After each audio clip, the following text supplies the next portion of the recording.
नमः पार्वती पते हर हर महादेव. गंगेच्या घाटावर नर्तकांनी उत्तम नर्तनकला दाखवली आहे आणि मेनेला बक्षिसाच्या स्वरूपामध्ये कन्या मागितली आहे. काय कमाल आहे ना. म्हणजे तेव्हापासून सासूचं कौतुक करावं लागत होतं हो. म्हणजे आजही पोरीपेक्षा सासूला आधी पटवावं लागतं. हो ना, बरोबर आहे ना माझं म्हणणं. म्हणजे बहुतेक विवाह इच्छुक तरुणांची हीच अवस्था आताची असावी. कारण पोरी आईच्या मनावर स्थळ पसंत करतात. त्यामुळं पोरगी पटवण्याच्या अगोदर आईला कन्व्हिन्स करावं लागतं. पटवावं लागतं नको म्हणायला, कन्व्हिन्स करावं लागतं. मग सांगावं लागतं की माझ्याकडे काय काय उत्तम कला आहेत. देवानं आपली नर्तन कला दाखवली, आपलं रूप उत्तम दाखवलं. आताच्या ठोंब्यांना माझा पुण्यात फ्लॅट आहे सांगावं लागतं. तोही 2 BHK सांगावं लागतं. 2 BHK यासाठी की 1 B यांच्याकडं आणि 1 B तिचे आई बाबा. अहो आई बाबा आल्यावर राहण्यासाठीचे. अगं आई आपल्याजवळ राहत नाही हे पटवून द्यावं लागतं. अहो आईसाठीच जागा आहे हे पटवून द्यावं लागतं. तेव्हा कुठे आई कन्व्हिन्स होते. नाहीतर त्याचं काय 1 BHKचा फ्लॅट, अजून गाडी नाही, फारसा पगार नाही, कुठे देऊ माझी पोरगी, पुन्हा मायबापाचं लोड नाही, हे असतंच की. हे सगळी परंपरा आताची नाही आहे. उगी वाईट वाटून घेऊ नका. शिव नर्तन दाखवतायत मेनेच्या समोर, हिमालयाच्या बायकोच्या समोर, पार्वतीच्या आई समोर. आणि शिवाची भानगड तर अशी आहे, 1 BHK काय 1 RK पण नाही. अहो B पण नाही, R पण नाही, K पण नाही, काहीच नाही. भनंग आपला निवांत हिमालयाच्या एका टोकावर छानपैकी भस्म लावून अंगाला थंडी वाजू नये म्हणून रमणारा रमता जोगी तो. त्याने मागणी घातली आणि मेनेला प्रचंड राग आला. मेना संतापती आहे. हिमालय तिथे येतोय आणि तो विचारताय काय झालंय मेने. ती म्हणाली अहो हा दीडदमडीचा नर्तक बघा, देव आलाय कळत नाही आहे. देव आलाय हा कळत नाही, अजिबात समजत नाही आल्याच. हा दीडदमडीचा नर्तक खूप छान नाचला म्हणून त्याला बक्षीस दिलं. नाही म्हणतोय, नुसता नाही म्हणतोय असं नाही. तो म्हणाला मला हवं ते द्या. मी म्हणाला देते. तर तो म्हणाला पोरगी द्या. याला पोरगी द्यायची या नाचाला. हा हिमालयाला तर प्रचंड राग येतोय. याची हिंमत कशी झाली माझ्या मुलीचा हात मागण्याची. कोण आहे रे तिकडं बोलवा म्हणाले. आता कोण आहे रे तिकडं हा शब्द ऐकल्यावर राजानं बोलवले म्हणल्यावर सगळेच पहारेकरी हजर. चला चला चला चला करत आले. याला ताबडतोब पकडा आणि हाकलून लावा इथून लांब. असं लांब फेकून द्या की पुन्हा दिसला नाही पाहिजे. आता देवाला ज्याच्यासाठी प्रार्थना लेकीनं केली आहे, तपश्चर्या केली आहे, वर्षानुवर्ष घातलेत, अपर्णा बनली आहे, अशा देवाला आल्यावर हाकलून लावायच्या गोष्टी हे नवरा बायको करायले. चांगलं स्थळ जमतच नाही ना, कळतच नाही चांगलं स्थळ काय असतं ते. गावाकडचा वाड्यावाला नको असतो, तो तेवढाच आपला 2 BHK वाला छान वाटतो. नाकारलाय आणि सांगतात की हकलून द्या. हकलून द्या म्हटल्यावरती सगळे दूत समोर आलेत आणि त्या दूतांनी याला स्पर्श करून हकलायचा प्रयत्न केलाय.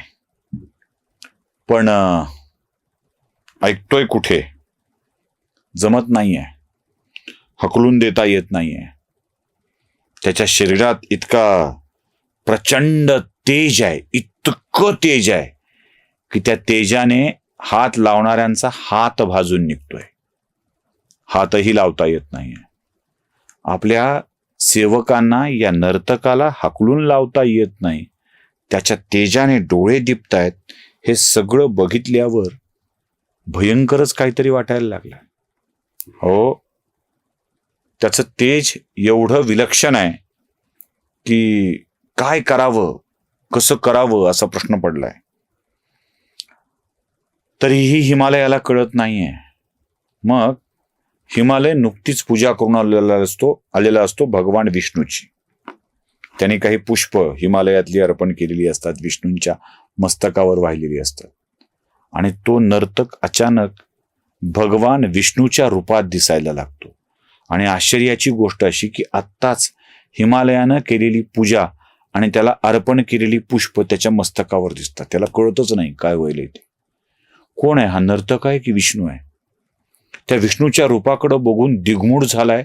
तेवढ्यात त्याला ब्रह्मदेवाचं रूप दिसतं आणि ब्रह्मदेवाची अर्चना करताना त्यांनी वाहिलेले गंध, पत्र, पुष्प त्याला तिथे दिसू लागतात. तो ब्रह्मदेवाचंही रूप बघतो, त्याला शिवाचंही रूप दिसतं आणि एवढ्या सगळ्या रूपाला दाखवून देव अंतर्धान पावतात. देव अंतर्धान पावतात. आता देव तर अंतर्धान पावलेत आणि हिमालयाला नेमकं आपण केलंय काय तेच कळत नाही. बरं जाऊ दे, किमान नर्तक गेलाय या हेतूने हिमालय इकडे निघालाय, पण तिकडे वेगळाच घोटाळा झालाय. तिकडे पार्वती आपल्या मनात सदैव महादेवाचं चिंतन करते आहे. प्यार हुआ इकरार हुआ, प्यार से फिर क्यों डरता है दिल. देवाने आले, पार्वतीचा हात धरला, अग्नीत प्रवेश करू नको म्हणाले. पार्वती थांबली. ते म्हणाले, सांगणारे तुम्ही कोण? हे म्हणाले, मी तुझा पती. ती म्हणाली, व्हाल का पती? मग एकदा त्यांनी हो म्हटल्यावर पार्वतीच्या मनातल्या स्त्रीसुलभ भावनांच्या उचापती सुरू झाल्या. जळी, स्थळी, काष्ठी, पाषाणी तिला आता फक्त महादेव महादेव महादेवच. पार्वती निद्राधीन झालेली असताना मनोमन तिला स्वप्नात त्याच वेळी महादेवाने दर्शन दिलंय. आणि दर्शन तरी कसं आहे? संपूर्णतः विभूतीने माखलेला देह. फक्त विभूती. ही विभूती कशाची आहे पुढच्या भागात सांगतो. म्हणजे महादेवाच्या अंगावर विभूती का? ती प्रेताचीच विभूती का? प्रेतभस्मच का? हे आपल्या सगळ्यांच्या मनामध्ये असेल. असं का करत असेल महादेव? हा सगळ्यांच्या मनातला प्रश्न असेल. त्याचं उत्तर महादेवाला दिलंय पुढे, महादेवाच्या माणसांनी दिलंय पुढे हिमालयाला. तेही सांगतो मी. सर्वांगावर विभूती भासलेली, अंगात गळ्यामध्ये हाडांची माळ, प्रचंड तेज मुखावर आणि 3 नेत्र. त्या 3 नेत्रांच्या मध्ये एकातून सूर्य डोकावतोय, एकातून चंद्र डोकावतोय, तर तिसऱ्या नेत्रातून फक्त अग्नीच्या ज्वाळा होत आहेत. देवानीही यज्ञोपवीत घातलंय, पण हे यज्ञोपवीत तुमच्या आमच्यासारखं दोऱ्याचं नाही आहे, धाग्याचं नाही आहे, तर हे यज्ञोपवीत चक्क नागाचं आहे. नागाचं जानवं गळ्यात घातलेलं, सर्वांगाला भस्म लावलेला, सूर्य, चंद्र आणि अग्नीचं तेज 3 डोळ्यातून दिसतंय. आणि असे शिव पार्वतीच्या समोर आलेत. आणि पार्वती सलज्ज भावाने महादेवांच्याकडे बघतेय. नवरा कसाही असो छान वाटतो बाईला. प्रेम असतं. प्रेम असलं की कसंही असलं की छान वाटतं. प्रेम असणं आवश्यक आहे. मी म्हणून संसार करणारी, मी म्हणून निवडलं असं म्हणणारी बाई आपल्या नवऱ्यावर प्रेम असते म्हणून बोलत असते. तो जाडा आहे, भरडा आहे, काळा आहे, दात पुढे असलेला आहे, कुरळ्या केसाचा आहे, काही असो ती स्वीकारते, कारण प्रेम असतं. महादेवाला ही पार्वती सलज्ज भावाने, आपल्याकडे कसं असतं, मुलगा पाहायला आला की नखानी जमीन हळूहळू ठोकरायची. खरं तर ते टोकरणं म्हणजे आपल्या मनातल्या भावना पायाच्या नखानी भावना व्यक्त करणं असतं, किंवा असं पदराशी चाळा करणं असतं. ते करत करत पार्वतीला महादेव बोलतायत. ते म्हणाले, वर माग पार्वती. वरच सांगतोय, वर माग. ते म्हणते, वर व्हा, बाकी काहीच नाही. मी वधू, तुम्ही वर व्हा, माझे पती व्हा, व्हालपती. आणि महादेवानेही तेवढ्याच प्रीतीच्या भावनेने तथास्तु म्हटलंय, मी तुझा पती होईल असं म्हटलंय. एकीकडे हिमालय नाकारतोय, एकीकडे पार्वती पती म्हणून वर मागतेय. हिमालयाकडे आलेला देव हिमालयाला कळत नाहीये, पण देवाने आपलं काम सोडलेलं नाहीये. एकदा तिला वचन दिलंय ना, मग पुन्हा पुन्हा हात मागायला, पोरीच्या बापाकडे जायला देव काही संधी सोडत नाहीयेत. पण संधी सोडत नाहीत तर मध्येच काहीतरी कुटाणा करून ठेवतात आणि मग संधी शोधायला जातात. ती मोठी अडचण आहे. शोलेमध्ये त्या बसंतीसाठी प्रस्ताव घेऊन जातो आणि बसंती सोबत लग्न करायचंय. लडका बडा अच्छा है मौसी, लडका बडा अच्छा है, बाकी कुछ भी गलत करता नहीं करता, सगळं छान आहे. फक्त कधी कधी दारू पितो आणि दारू तेव्हाच पितो जेव्हा त्याचे पैसे जुगारात हरतात. जुगार तेव्हाच खेळतो जेव्हा त्याला कधी कधी सिगरेट प्यायची तलफ होते. सिगरेट प्यायची तलफ तेव्हाच होते जेव्हा त्याला वेश्येकडे जावं वाटतं. वेश्येकडं तेव्हाच जातो जेव्हा अजून काहीतरी वाईट केलेलं असतं. लडका बडा अच्छा है मावशी म्हणतो. आता खाक लग्न होणार आहे एवढं सांगितल्यावर भगवान शिवाचं असंच चाललंय. असंच चाललंय. काही चांगलं दाखवायला तयार नाही. जे आहे ते आपलं असंच. गळ्यात हाडांच्या माळा, भस्म लावलंय, ते भयंकर रूप, राहायला घर नाही, खायचं नाही, निष्काम सगळं, आणि ते तसं दाखवून हिमालयाला पोरगी मागतायत. कोणता पोरीचा बाप अशा माणसाला पोरगी देईल? कोणता पोरीचा बाप देईल? बरं एवढंच नाही, आपल्याकडे जसे सोयरीक मोडणारे असतात ना, तसा सोयरीक मोडणारा एक हिमालयाकडे आलाय. एक ब्राह्मण आलाय. आता हा ब्राह्मण दुसरा तिसरा कोणी नाही. आपली सोयरीक मोडायला देवाने आपणच ब्राह्मणाचं रूप घेतलंय, हिमालयाच्याकडे गेलेत. काय ही लीला मला नाही कळत. ही लीला म्हणजे काय माहित आहे? विश्वास अधिक दृढ करून घेणे आणि हे सांगणे की तू नाही म्हणशील हे खरं आहे, पण तू नाही म्हणालास म्हणून माझं थांबणार आहे अशातला भाग नाहीये. सृष्टीचा जो नियम आहे ना, तो पार पाडावा लागतो, म्हणून हे सगळं करतायत शिव. खरं तर मी तुम्हाला आधीच सांगितलं होतं की हिमालय आणि मेना यांना जगदंबेनं आपली पुत्री, त्यांची पुत्री म्हणून जन्माला येईन हे वचन दिलं होतं. पुत्री म्हणून जन्माला आल्यावर माझं पालन पोषण लाडाकोडात व्हावं यासाठी मी जगदंबा तुमच्या पोटी आले आहे याचा विसर तुम्हाला पडेल हेही सांगितलं होतं, आणि तेच घडलंय. जगदंबेचा विसर पडलेला आहे त्यांना. आणि आपण आपल्या मुलीचे आईवडील आहोत एवढाच एक भाग आहे, आणि ते मुलीच्या काळजीपोटी ही सगळी काळजी घेऊ लागलेली आहेत. आणि अशी काळजी घेत असताना निशंक होऊन, म्हणजे मनात कोणतीही शंका न ठेवता, हिमालयाला आपली मुलगी महादेवांना पत्नी म्हणून द्यावी असं वाटलं पाहिजे. काय शंका मनात ठेवून नको व्हायला ना. मग या लीला लीला लीला जे म्हणतो ना आपण, ते तर असतं किंवा मी तुम्हाला आधीही सांगितलं की भगवान श्रीकृष्णांनी ज्या आईच्या पोटी जन्म घेतला त्या आईला विसर पडला की देव आपल्या पोटी आलाय. आपल्या लेकराला वाचविण्यासाठी आपलं लेकरू दुसऱ्याकडे द्यावं लागलं, याच एका भावनेत कायम देवकी आहे. यशोदेला आपला कान्हा आपल्याकडं आणून सोडलाय हे माहीत नाही, आणि तो देवाचा अवतार आहे हे माहीत नाही, म्हणून ती आपल्या कान्ह्याचे कितीही दिव्य रूप दिसले तरी आई म्हणून काळजी घेते. आणि यशोदेसारखी काळजी घेणारी आई आणि तिचं प्रेम कोणाला नकोय? हो, कोणाला नकोय? त्याचा मोह तर देवाला सुद्धा आहे. त्या अयोनिजा, अजन्मा, अजर, अमर, अनादी, अनंत अशा असलेल्या परमेश्वराला सुद्धा त्या प्रेमाचा मोह आहेच की, त्या वात्सल्याचा मोह आहेच की. त्याला कोण भरवणार आहे? म्हणून तर आपल्याकडे गाणी निघतात ना, कौन कहते हैं भगवान खाते नहीं, तुम यशोदा के जैसे खिलाते नहीं, शबरी के जैसे खिलाते नहीं.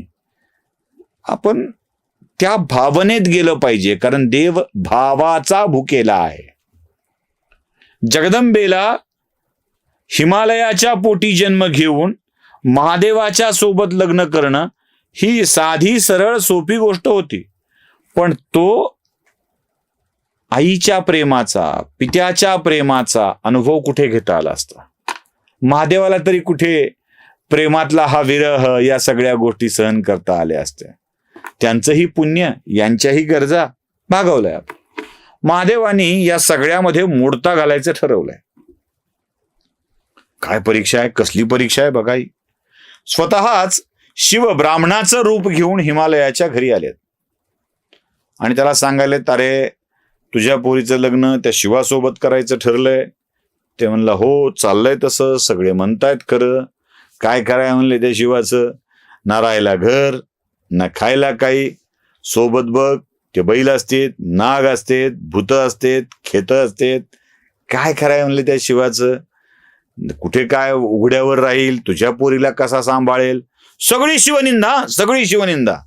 बरं, नुसता हिमालयाच्या सोबत सांगणं, समोर सांगणं चालू नाही आहे. काय बाप तरी ऍडजस्ट करतो, आई ऍडजस्ट करत नाही. त्या मेनाच्या समोर सुद्धा सांगायला सुरुवात केली. काय म्हणले, काहीच नाही त्याच्याकडं, कुठं काय खरं आहे, तू कुठं देतो, तुझं काय खरं आहे. ते म्हणले पण नारदानी सांगितलंय असलाच मिळेल म्हणून, मग काय करावं. ते म्हणजे नारदाचं कुठं ऐकत बसला, त्याला नादच आहे असं सांगायचा. तो नेहमी लोकात भांडत लावत फिरतो, त्याचं काही खरं नसतं, त्याचं कुठे ऐकून बसला. बरं, हे सगळं आपल्याविषयीचं वाईट शिव सांगतायत आणि निघून जात आहेत. आता त्या नर्तकानं केलेली मागणी, आधीच डोक्याला शॉट लागलेला, आणि पुन्हा यांनी येऊन शिव कसा वाईट आहे हे सांगितलेलं. मग हा ठरवतोय की आता नाहीच, महादेवाला आपली पोरगी द्यायची नाही. काय सांगावं, गावात घर नाही, रानात शेत नाही, कसा सांभाळणार आहे माझ्या पोरीला, काय खाऊ घालणार आहे माझ्या पोरीला, आणि अशा देवाला द्यायचं का. शंका सुद्धा काय हो, जगतपालकाच्या विषयी शंका, ज्याच्या इशाऱ्यावर हे जग चाललंय त्याच्याविषयी शंका, आणि पोरीची काळजी तरी किती. तिकडे पोरीचा जीव तोळा मासा होतोय की काय चाललंय हे, आपल्याला शिव पाहिजेत, बाप तर नाही म्हणतोय, काय करायचं. पार्वतीच्या मनाची अस्वस्थता वाढू लागली. कदाचित पार्वतीच्या मनाची अस्वस्थता वाढावी आणि साजन मेरा उस पार है, मिलने को दिल बेकरार है, ही भावना अधिक वाढीला लागावी, यासाठी तर हा सगळा खेळ महादेव रचत नव्हते ना, हा प्रश्न आपल्या मनाला पडतो. बर, एवढं वाईट मनात भरवल्यावर त्याला कळत नाही की महादेवाची येऊन सांगायला. म्हणून मी म्हणलं ना आधी, देव येतो, आपल्याला कळत नाही. प्रॉब्लेम हाय, देव नेहमी येतो, आपल्याला नाही कळत. चांगल्या गोष्टी सांगायला तर नेहमी दैवी शक्ती येत असते, लक्षात ठेवा. आपल्या लक्षात येत नाही. आपण समजतो हे आपलाच पराक्रम आहे. मी ती गोष्ट सांगितली ना मागे, तर आठवत असेल तुम्हाला. एक माणूस समुद्र किनाऱ्यावरून चालू लागला होता, त्याची पावलं समुद्र किनाऱ्यावर उलटू लागली, चालता चालता जीवनपट डोळ्यासमोरून तरळून गेला. आणि मग त्यानं बघितलं की सुखाच्या दिवसामध्ये 4 पावलं आहेत, दुसरी पावलं देवाची आहेत, देव सोबत आहे. दुःखाचे दिवस आले, दुःखाचे दिवस सरले, सुखाच्या दिवसामध्ये गेला, पुन्हा 4 पावलं सोबत आहेत, दुःखाच्या दिवसात मात्र 2च पावलं दिसत आहेत. देवाला म्हणला, देवा एवढा स्वार्थी कसा रे तू, एवढा हलकट निघशील असं वाटलं नव्हतं. ते म्हणले, काय झालं रे.